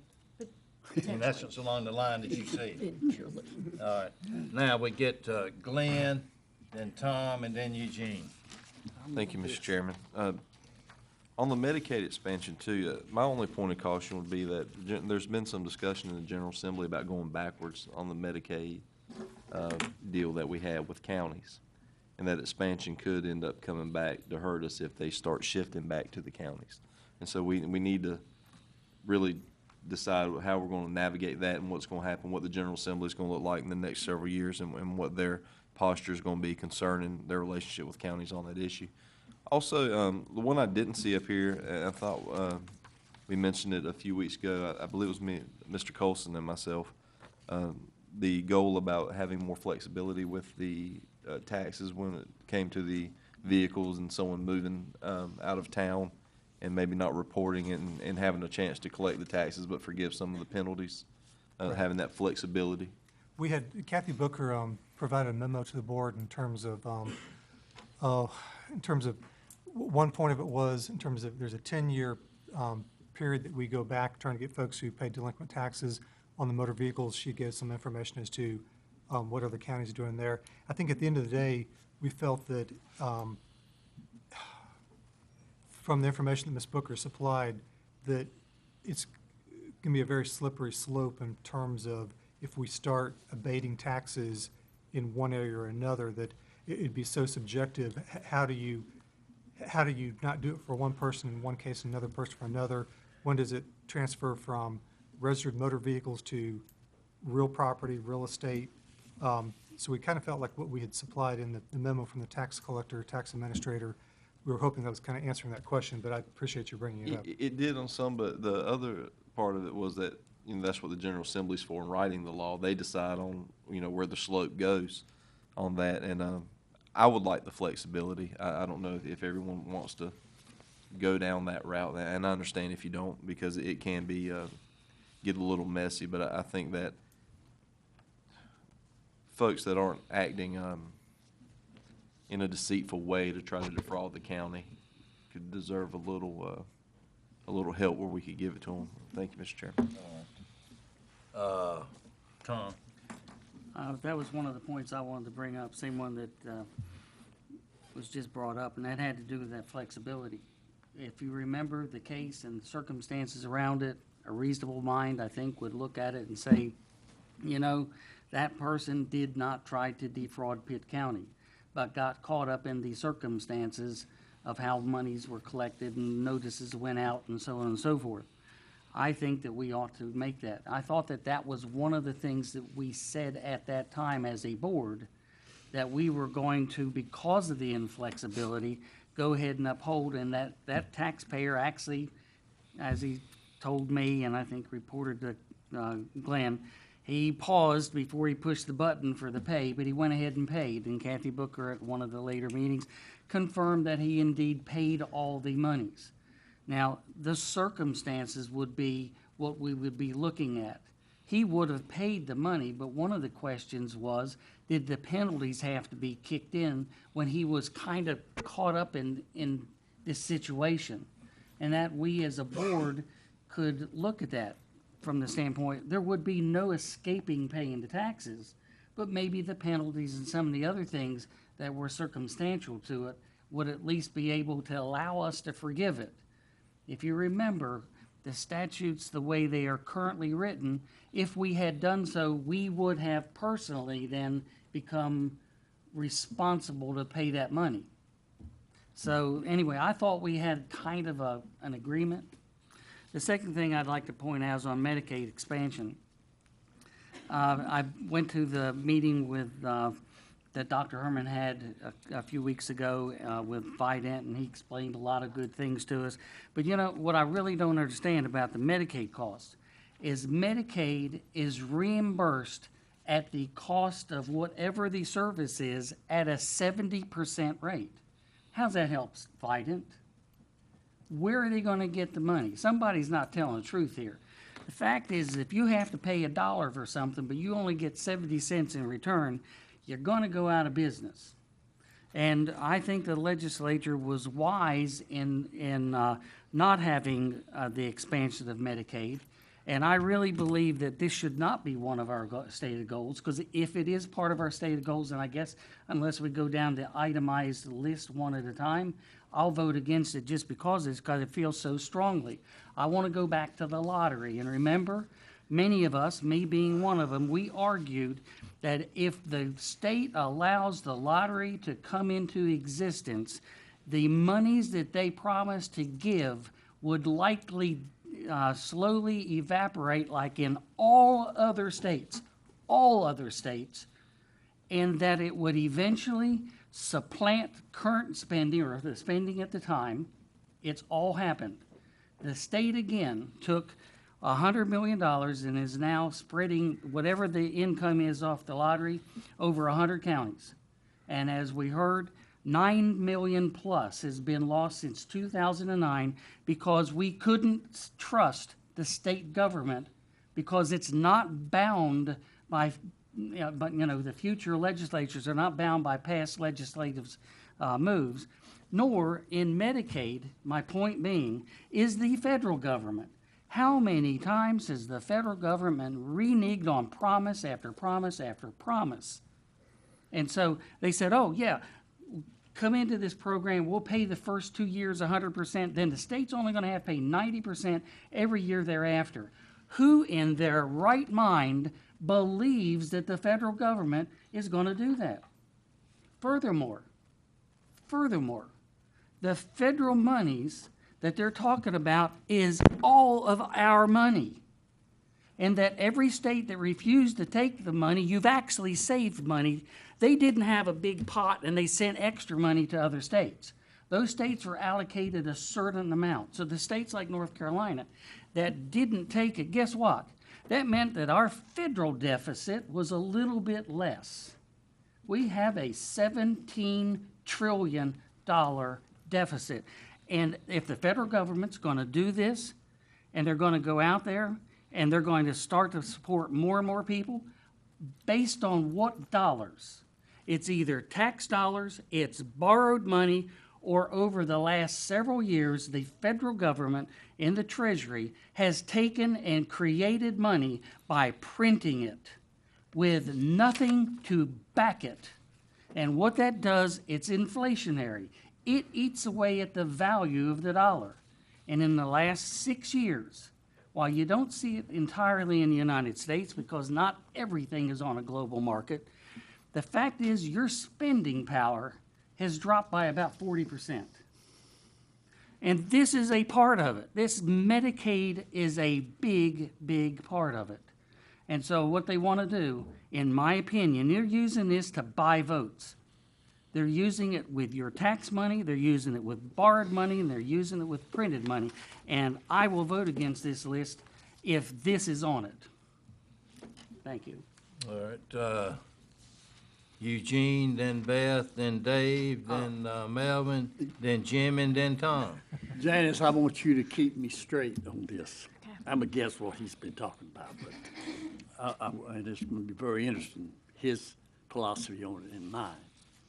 But there are two of them that I do not quite understand, and that's the reason I would like very much for you to make sure that I'm on the right track. All right, the one on animal control standards. Is that in the book already pertaining to air conditioning, heating for these dogs that haul dogs and cats in the back of pickups for the county? Yes. All right, to me, that is wrong.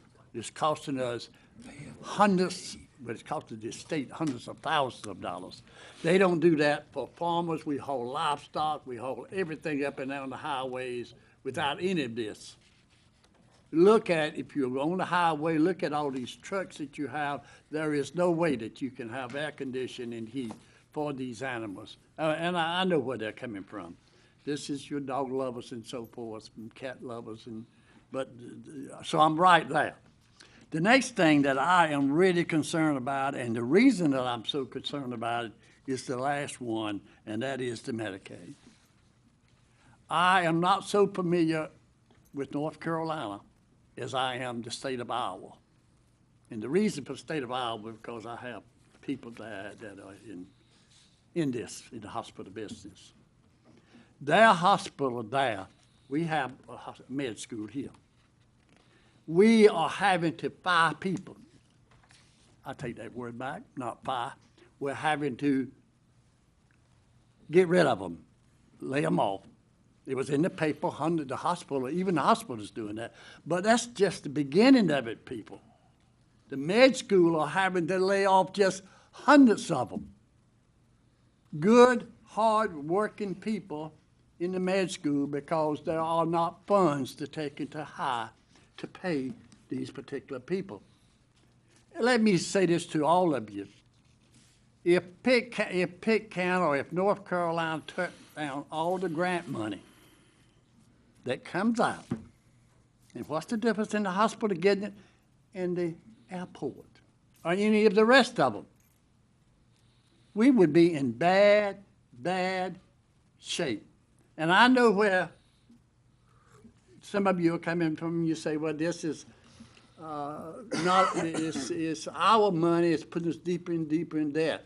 I used to feel the same way that, but I've come to the conclusion I've got to look out for Pitt County, for the hospital, the med school. So it's a broad picture to me. We're not losing millions of dollars in North Carolina, but because of what was done in Raleigh, we are losing hundreds of millions of dollars that should be coming to North Carolina, but instead of coming to North Carolina, it is going to the state of Iowa and these other states that have decided to accept this money, whether you like it or not. Now, I want you to, don't mind stopping me if I'm wrong. Have I said anything wrong so far? No, sir. No, I haven't. So we have that choice. And I'm not interested in taking my money and giving it to Iowa. I'm interested in keeping the money here in Pitt County at the med school, the hospital, to make sure that we have the best medical care and can pay our bills. And the way it is now, we aren't going to be able to do, we aren't doing it. Not going to be able to do it. We aren't doing it because we're having to lay off people. That money ought to be coming to North Carolina, but we are not getting it. Now, that's where, Dr. Herman, I don't care too much for some of the things that are done, but I support that. I support in looking out for the citizens here in Pitt County, and whatever I can do to make their life better, I'm going to do it. And I hope you think about that now, because whether you like it or not, that money's not coming here, but it's going to other states. And they are the ones that's getting fat, and we are the ones that's getting leaner and leaner. And I'm telling you, whether you want to agree with me or not, and wait a minute, I know where you're coming from. I don't like to go in debt, and if you don't believe it, you just look at my life, as a matter of fact, that I don't believe in it. But I think at the same time, we have to evaluate. We have to do what is best for the med school, hospital, and others to help our citizens out. That's all I got to say, Mr. Chairman. Thank you, Mr. James. Beth? I don't really want to open by saying I support everything Mr. James is saying, but I do feel very strongly about this, and I do support a lot of things that he says. I wanted to reiterate the fact that the money that was not received was distributed among the other states in the United States. It did not go back into the national coffers or whatever you want to call it. Anyway, I do think maybe we could reword this a little bit and not call it Medicaid expansion, because I think that speaks directly to the money that was sent and that was rejected. And it was still my understanding that if we accepted the money, you know, that it was, how long was it? About 5 years before anything was going to be done. And then at that end, we could opt out if we wanted to. But that's not nearly as important to me as maybe entitling it Medicaid reassessment or whatever for our county. You can come up with a better word. But my fear is that the money is not going to Vidant Health Services as strongly, it's not nearly as important to them as it is to the Brody School of Medicine. The battle and the war that we fought in eastern North Carolina to get that med school here and the impact it has made on our development, jobs, businesses, whatever you want to call it, has just made an impact on Pitt County that we can never recover from if we lose that med school. This is one of the few med schools that is not actually owned by the hospital where it's served. Is that not correct? And we rely on the state a lot to keep our med school open. I just think whatever we can do, some form of this needs to be included in our legislative goals, because I think the people in Raleigh need to understand the impact that this would have on the eastern part of North Carolina. And actually the state, and you know, we're expanding in so many ways, but whatever you can do, bring that back. I do not want it to be eliminated, and I hope you all will vote to leave it there. I do too. Thank you, Beth. Dave? Yes, I wanted to ask the question about maybe somebody you can tell me, what is the Feed the Bin program? Feed the Bin is a paper recycling program, so you have a bin and then you put recyclable materials into that bin and you fill them up to maximize the amount of recycling that you have. The more that you recycle, the less that goes into solid waste landfill type facilities. That it, Dave? Yeah, thank you, I heard him. Thank you, sir. Melvin? Thank you, Mr. Chairman. I think that as far as the Medicaid expansion is concerned, that we should certainly support that. And it's helping those people that are less fortunate and those poor that do not have health care services, and without crippling the cost to our hospital. And I think you need to call it what it is. It is Medicaid expansion, and I'm certainly not to change the wording of it, because I think it speaks to what it is. And it's without that funding, it's hurting and crippling so many people here in North Carolina. So I think it's very important. I certainly support keeping this as part of our project in terms of our legislative goals. Thank you. Thank you, Melvin. Jimmy? Well, I support the goals on here. The Medicaid expansion does concern me because I know that it would have an impact on that $17 trillion. And the $17 trillion debt that we as a country has, quite frankly, frightens me. But it does also concern me that these dollars that we don't accept are then being dispersed to other states. That's right. That bothers me because that tells me that we're not getting our fair share and we're letting someone else have those dollars. So that bothers me. That's kind of my comment. Thank you. Dr. Johnson? Mr. Chairman, I think we'll be here all day if we continue to talk about these proposed legislative priorities. I would prefer that we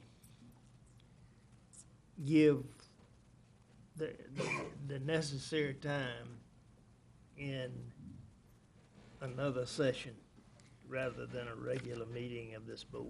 All right, thank you, Dr. Tom. So let's see now. No. Your next meeting is the, what did we say, the 22nd? These are due to the association by the 19th, I believe, so you need to have a called session if you're going to do that. Can I make one other comment about something that was raised on the registered motor vehicle tax? We could, I heard board members who talk loud and clear. We could add a goal. One thing I want to note that I think that the tax administrator was trying to communicate was that as of September 1, 2013, the issue that was brought up with this taxpayer on his personal property motor vehicle goes away because you now have a unified 100-county system that's administered by the state that tracks all these vehicles from county to county. Anything prior to September 1st, 2013 could be subject to seeking some type of flexibility.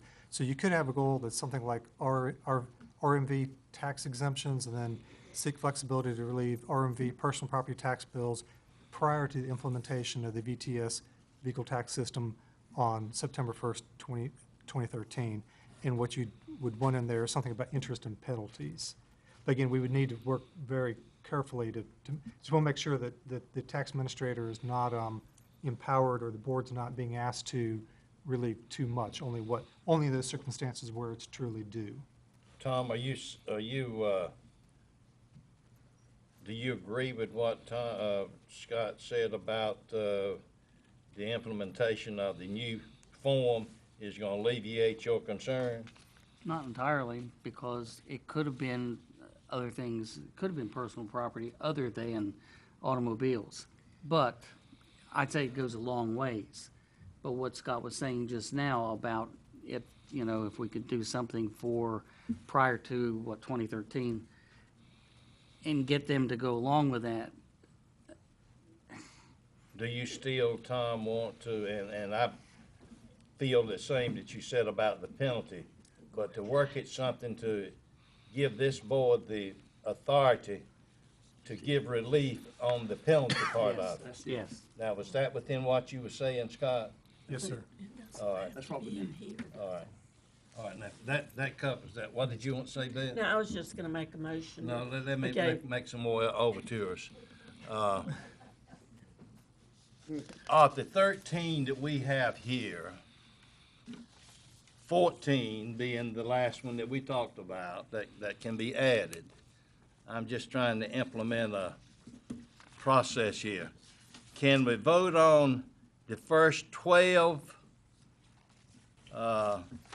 and then vote on number 13 differently? Do we have a motion to approve the first 12? So moved. Yeah. All right. Can All I right. ask one question No, about that? yes, go ahead, Okay. Number 13 is the Medicaid? Yes. Okay, We're gonna get to that. okay, that's fine. Okay. All right. Any more discussion on this first 12? If not, let's vote. All right. Now, number 13. Mr. Chairman, Wait a minute, Mr. James. I feel very strong on this. Oh, well, I know you do, but I'm gonna let you feel a little weaker right now. No, you won't. All Not right. changing. But Beth mentioned, I'm just trying to manipulate and negotiate what we've said as a group. Beth said that, and many times the play on words carries a long ways. And Melvin said, of course, that the expansion speaks for itself. That part is true.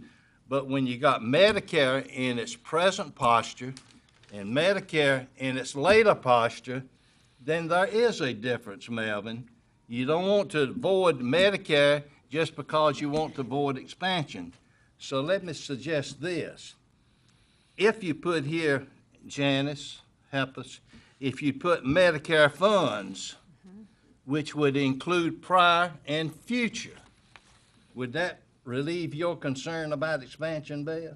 That, I have no, yes, I was just trying to come up with All something right, that, okay. because when you say Medicaid expansion, that's kind of a national word that we hear a lot, and I think we should deal with what's gonna affect us. Well- So yes, I would approve any word like that the attorney and this attorney feels is good. Well, I'm not giving you that as an attorney, but I'm giving you that as trying to get this board Yes, together. and I agree. All right, do we have a motion for number 13? I so move with In the whatever changes. form, you state what form you want it in. Well, I was gonna leave that up to the attorney based on All the right, state what your information we motion have would be, said here. Janice. I don't make motions. You told me No, that I before I was mean- hired. But help us with the statement itself. But if I'm hearing you correctly, if the goal was titled Medicaid funds and the consensus being to support efforts to maximize the amount of Medicaid funds that would be brought to the state of North Carolina, period, that would then open the goal for further discussion without using trigger words like expansion and without necessarily telling the state to undo something it's done, but rather to think harder about how we get these funds that are going to other states back to North Carolina. It gives you your your past, your future, and the present. Yes. All right, agree. now, Beth, is that what I you? agree, and I'll include that in the motion. All right, now, do you make a motion? I do, right now. Do we have a second? Mr. Chairman? Yes. I have no problem with Medicaid funds, but I just want to make it specifically clear that we want to get this money here in Pitt County to help these people who do not have health care service coverage. And it's important that we, the reason I said not to play on words, because I wanted to make sure that it was clear that we wanted this. And Medicaid funding, funds certainly is what we want. But I wanted that to be clear to everybody, that we want this money. Thank you, sir. Can I just say to Melvin that, reading that last part of the statement, to me, that says we want it here in Pitt County. We need that. Ms. James? Mr. Chairman, Brody School of Medicine is a very important cog in Pitt County for the meds, for the hospital, everything. And I'm telling you, it's in trouble. I have a son in Iowa, he's with the medical professor. And he told me 6 months ago, he appreciates North Carolina not taking the money because it gives them more money in Iowa. No, it doesn't. Well, yes, he knows what he's talking about. They're getting all the money there. They're not having problems with the money. They're not laying off anybody. But over here, we're laying them off. Not only, if you think the hospital is laying them off, I got news for you. They're doing much more, and you know that. So I think, I'm like Commissioner Ward and McLaughlin. I think we need to look out for our people. And the only way we're going to look out for it is get our fair share of the money. If other people get it, why can't we get it? Thank you, Ms. James. Yes, Dave? sir. Yes, sir, Mr. Hamlin. You can't get it when they don't call it funding no more. They go talking about expansion. That's one thing that is saying right here. And some political parties don't feel that you're representing the party right if you accept anything that is expanded with that 17 trillion that Mr. Garrett mentioned being already debt that the state owes, that the nation owes rather. Thank you, Dave. Beth has made a motion. I don't recall having a second to that. Is there a second to it? May I ask a question, one more question to our attorney? Will this open the door so that let the powers to be in Raleigh know that I am in favor of getting this money to come to North Carolina instead of going to other states? It will. It'll just be worded a All little right, more then, gently. that's what I want now. I'll second it. Yes, I'll second that. All right, Eugene, but you got to commit that you'll go with Dr. Johnson to Raleigh before the General Assembly. Now, hold it right there. Then I'll go with it. On that date. You got him, Tom? I want him to All go. right. Now, we we have got a motion made and seconded. Any further discussion? Tom? Well, obviously, I know where this vote's gonna go, but I would like to remind everybody, in the 1950s, after World War II, the federal government came to all the states in the mid-50s, 56, 57, 58. And they approached the states and they said, look, we want to give you this money for these schools. And there were people that argued against it. You're going to be telling us how to run our schools. Oh, no, no, no. All we want to do is we just want to help in education. Now look what happens. The federal government supplies about 6.5%, maybe 7% of the money to the school system. And guess what? They tell you what you can and can't do. Not only the fact that they tell you that, and force your spending how you want to spend the other 94% their way, but they also, if you resist, they'll withhold highway trust fund or highway monies and any other thing in order to force an issue. This is nothing but trinkets on a beach with borrowed or printed money, and I can't see that we want to be a part of that.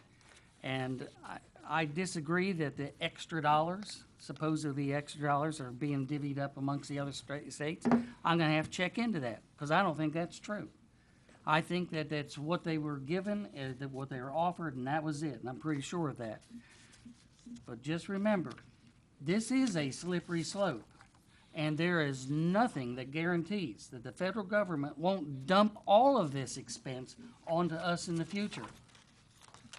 And then when that happens, guess who's going to pay?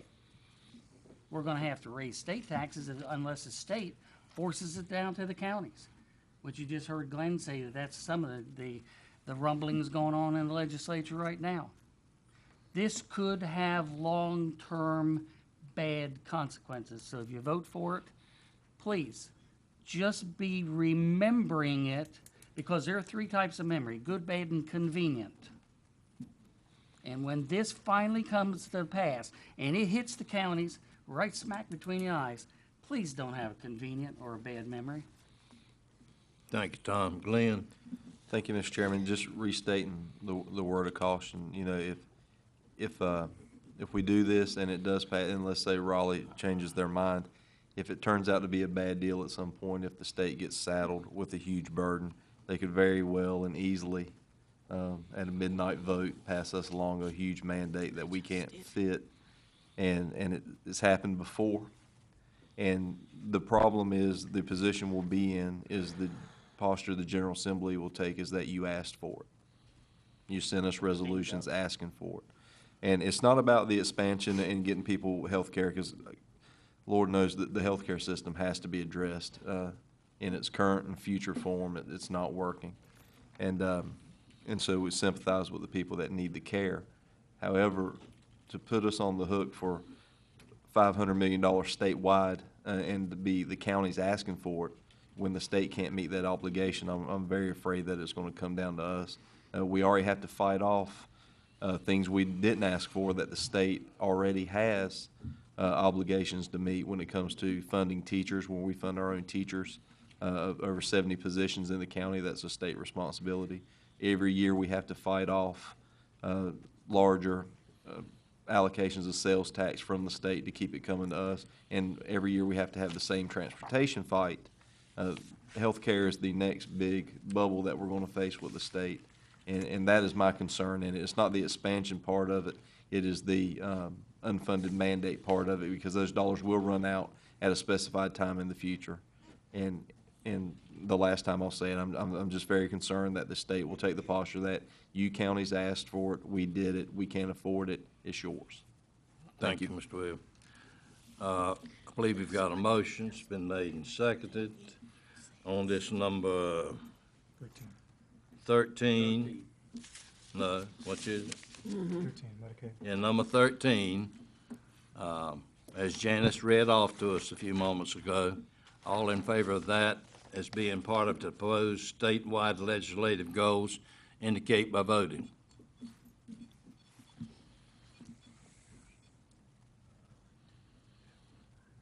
What you count? Fails.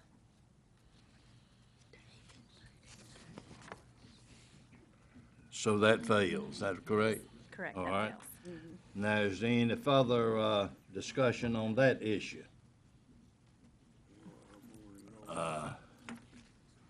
You got anything that ain't wrong, Eugene? No, nothing. I'm happy. All right, Tom, now on the number 14, or I guess it will be 13, do you want to make a motion in regard to the penalty aspect of what your concern was? Well, I don't actually have wording in my mind per se, but when it comes to tax collection, I'd like to see that the legislature would give more flexibility to the county government as far as us being able to forgive penalties and interest if there are extenuating circumstances that suggest that that is the proper thing to do. Does You that got make that, sense? Janice? I do. All right. Question about the date. Glenn? Thank you, Mr. Chairman. Scott, on the date, is that centering around the taxes and tags Correct. legislation? September 1, 2013 is when tag and tax went into effect. My only concern there is because the two issues that we dealt with, the person moved out of state. So unless they turn that tag into the state, you know, if they moved to Tennessee and 3 weeks later, they're registered in Tennessee, I don't think they're gonna mail the tag back to North Carolina. And so that's what my only concern with the date is that maybe there's an exception for that date if they moved out of state. If they moved county to county, obviously that would be automatically corrected when they registered their vehicle. But if they moved out of state, they could still slip through the cracks. And that, I think, not the county to county was generating the problem, the out-of-state movers was generating the problem. And maybe that could be the way we word it. And if you move from county to county and you're still within the state, then it's not going to be as hard to track you down. I don't think we've had anybody from in North Carolina call us. It's all been people who's moved out of the state of North Carolina. The last guy was actually moved from Pitt County to Wake County. Oh, you did? Moved Okay. away. Yeah. I was thinking of the But Tennessee there was guy. a case where somebody moved to Tennessee. Now, is that within the purview of what your motion is that Glenn's talking about? I or- think that if Glenn wants to amend what I said and put that in there for the out-of-state, I really think this is gonna be so rare, it's, I would just say the exemption would, on the date would be for someone who moved out of state because they wouldn't be caught in the taxes and tags legislation the way it is now. If they move within the state, it's not going to matter because of the date is in there or not. But if they move out of state, they could still fall through the crack. If they, my understanding, Mr. Chairman, is even if they move out of state, they're going to now receive an invitation to renew from motor vehicles. And if they do not reply to that invitation to renew, then they're not going to have valid tags or pay tax in North Carolina, but there's no arrearage accruing because it's an invitation to renew. It's not a bill that's sent that then accrues. Okay. I believe the ones you're concerned about are the ones where there were bills sent, they've moved out of state or moved to another county potentially, and they just have not had that contact with the Pitt County Tax Office or a tax office so that the bill that was sent continues to accumulate interest and penalties. So I believe the motion, the way it was worded by Mr. Colson, will include what you're concerned about, because you just don't want anybody who moves out of state today to be hit with interest and penalties because they didn't connect. That's correct. And that is resolved by tag and tax. Based on that Further explanation, further, I I'm believe- satisfied. To further that, I believe, Janice, would be the reciprocal connotation between states regarding registrations and license would follow suit with that, wouldn't it? Yes. Okay. All right, now, Tom's made a motion. Is there a second on that? I'll say. All right, any further discussion on it? Everybody understand the motion? Ready to vote?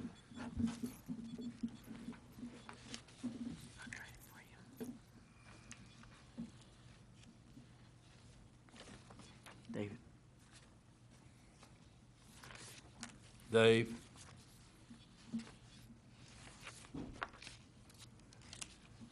All right. Now, that takes care of the legislative goals. Now we'll move to, is our motion for number 5?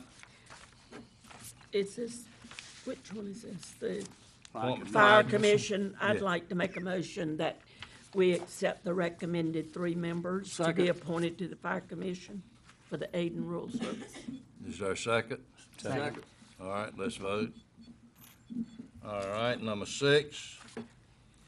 Motion to reappoint Detective Chad Suggs to the Pitt County Child Fatality Prevention Team. Second it. All right, let's vote. Okay, Madam Attorney, are we next for closed session? We are. It has been suggested that this board go into closed session pursuant to North Carolina General Statute 143-318.11A4 to discuss matters relating to economic development, the expansion of an industry in this county, under subsection A3 to consult with an attorney retained by the public body in order to preserve the attorney-client privilege, and finally, under subsection A1 to prevent the disclosure of confidential information. Do we have a motion? So moved. Second. All right, let's vote.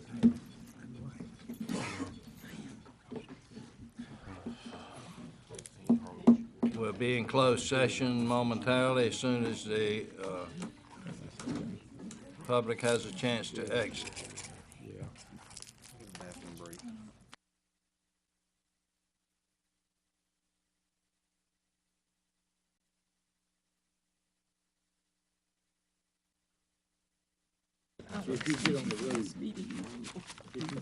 All right, we're back in session now. What's the pleasure of the board? Mr. Chairman, Adjourn. Hold it, Mr. Hammond. I'd make a motion that we approve our closed session minutes as to the content only for July 21st, 2014. Second. All right, ready to vote?